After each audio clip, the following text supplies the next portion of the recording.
कहानी उस घर की है जहाँ बहू और बेटी को एक माना जाता था, लेकिन फिर। अरे शिखा बेटा, तू रसोई में क्यों घुसी रहती है? जा, रोटी मैं बना लूंगी। नहीं नहीं माँ जी, आप बैठिए, बस सारा खाना बन ही गया है। श्वेता को बोल देती हूँ, वो खाना लगा देगी सबका। सॉरी भाभी, मेरे पास वक्त नहीं है। माँ, मुझे पैसे देना, पार्लर जाना है। हाँ हाँ चली जाना, भाभी को भी ले जाना। वो भी जाने को बोल रही थी पार्लर, पर पहले ना मदद कर दे उसके खाना लगाने में। देख माँ, वो बहू है, उसे बहू रहने देना, इतना सर पर मत चढ़ा भाभी को। श्वेता, ज्यादा मत बोला कर। बहू और बेटी में कोई फर्क नहीं होता है। जा जाकर काम कर। ननद को माँ का भाभी से इस तरह प्यार करना बिल्कुल अच्छा नहीं लगता। वो बार बार किसी न किसी तरह माँ को भाभी के खिलाफ भड़काती रहती, लेकिन कोई फायदा ना होता। एक रोज, अरे बेटे किशन, जा बहू को कहीं घुमा कर ला, सारा दिन घर में काम करती रहती है। हाँ हाँ माँ, हम लोग जा रहे हैं ना गोवा। अच्छा जी, भाभी ने तो हमें बताया भी नहीं। वैसे तो सारी पंचायत करती है, ये गोवा वाली बात क्यों छुपा गई हमसे? अरे क्योंकि उसे खुद नहीं पता था बहन। मुझे टिकट सस्ती मिल रही थी तो मैंने बुक कर दिया। हाँ शिखा, पैकिंग कर ले, संडे हम जा रहे हैं गोवा। दोपहर में शिखा पैकिंग कर रही थी कि सास आ जाती है। ये क्या बहू, साड़ियाँ? अरे गोवा जा रही है घूमने या फिर शादी में मायके हैं? माँ जी, ऐसा कुछ है ही नहीं, समझ में नहीं आ रहा क्या रखूं कपड़े में। अरे तेरी और श्वेता की साइज तो एक ही है, उसके कुछ मॉडर्न कपड़े ले ले, आकर लौटा देना। हाँ माँ जी, ये ठीक रहेगा। शिखा श्वेता के पास जाती है और उससे कपड़े मांगती है।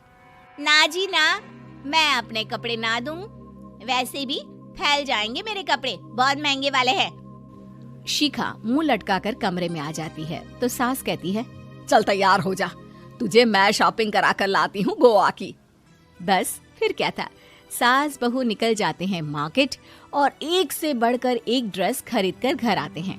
पहले बता देती कि नए कपड़े दिलाने वाली है भाभी को, तो मैं अपने ही दे देती ना भाभी को, मुझे दिला देती नए कपड़े। देख श्वेता, परिवार का मतलब सबके साथ रहना होता है, ना कि सिर्फ अपना सोचना। वैसे भी तुझे अच्छे संस्कार सीखने चाहिए। और रही बात कपड़ों की, तो शिखा, आज से घर पर भी तू मॉडर्न कपड़े ही पहनेगी। कोई जरूरत नहीं है ये साड़ी वाड़ी लपेटने की। अब क्या था, घर पर श्वेता और शिखा एक जैसे रहते। एक बार पड़ोसन आती है। अरे बेटा, अपनी माँ को तो बुलाना जरा, बात करनी है। शिखा सास को बताती है और रसोई में चली जाती है। ये आपकी बेटी बहुत बड़ी हो गई है, इसके लिए एक रिश्ता है, कहो तो बता दूं। ये बेटी नहीं बहू है, घर में सब एक जैसा ही रहता है। वैसे मेरी बेटी भी बड़ी हो गई है, कोई रिश्ता हो तो जरूर बताना। पड़ोसन रिश्ता लेकर उन लोगों के घर आती है। तब श्वेता की होने वाली सास कहती है, तो ये घर है, कितने मंजिल का है? और ये बहू ने आपकी क्या पहन रखा है, जीन्स टॉप? अरे भाई, साड़ी वाड़ी नहीं है क्या इसके पास? देखिए, सर्दी है तो साड़ी में बहू कैसे मैनेज करती, वैसे पहनती है साड़ी भी। देखिए, हम लोग ठहरे पैसे वाले लोग, कोई कमी नहीं है हम लोगों के पास पैसों की, बहुत पैसे हैं, जमीन, नौकर चाकर, कार, सब कुछ है, लेकिन घर में संस्कारी बहू चाहिए। समझ रही हैं ना आप?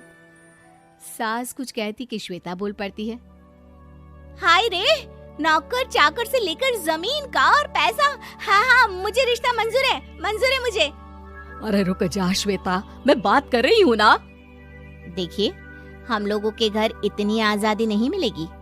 अरे हाँ कर देना माँ, हाँ कर दे जल्दी से। सास क्या करती, बेटी की शादी ऐसे घर में कर देती है जहाँ ना उनके विचार मिलते हैं और ना ही आचार। शादी के बाद एक रोज फोन पर, श्वेता बेटा, एक बार घर आ जा, बहुत दिल करता है तुझे देखने का। माँ, वो घर पर बहुत काम होता है, कैसे आऊँ? बड़ा घर है, लेकिन आने जाने वालों की लाइन ही लगी रहती है। बेटा, मैं तो जानती थी उस घर का हाल, लेकिन तू ही नहीं मान रही थी। माँ देख, हर घर का यही हाल है। तेरी बेटी को यहाँ घूंघट हटाने की परमिशन नहीं है और एक तरफ भाभी स्कर्ट पहनकर घूम रही है। बेटा, मुझे क्या पता था कि मेरी बेटी को ससुराल के नाम पर पिंजरा मिल जाएगा। अच्छा माँ, फोन रखती हूँ, सास को गर्मा गर्म रोटी खिलानी है। तुम लोगों की तरह नहीं कि एक रोटी बनाओ, एक सब्जी बनाओ, फिर सारा दिन फ्री होकर घूमो। सास फोन तो रख देती है, लेकिन सोच में पड़ जाती है कि एक तरफ बेटी जिसे कोई आजादी नहीं, वहीं दूसरी तरफ बहू जिसे देखकर लगता ही नहीं कि उसकी शादी भी हुई है। अगले रोज। शिखा, अरे ओ शिखा। हाँ माँ, क्या हुआ? कुछ चाहिए आपको? मैं जिम जा रही थी। जिम के कपड़ों में बहू को देखकर सास को घूंघट में अपनी बेटी का ख्याल आता है। देख बहू, घर में बहू की तरह रहा कर। इतने टाइट कपड़े पहनकर जिम जाना पसंद नहीं मुझे। जा जाकर रोटी बना। रोटी? माँ, अभी तो शाम के 6 बजे हैं, इस वक्त रोटी? अब क्या मेरे खाने पीने पर भी पहरा है?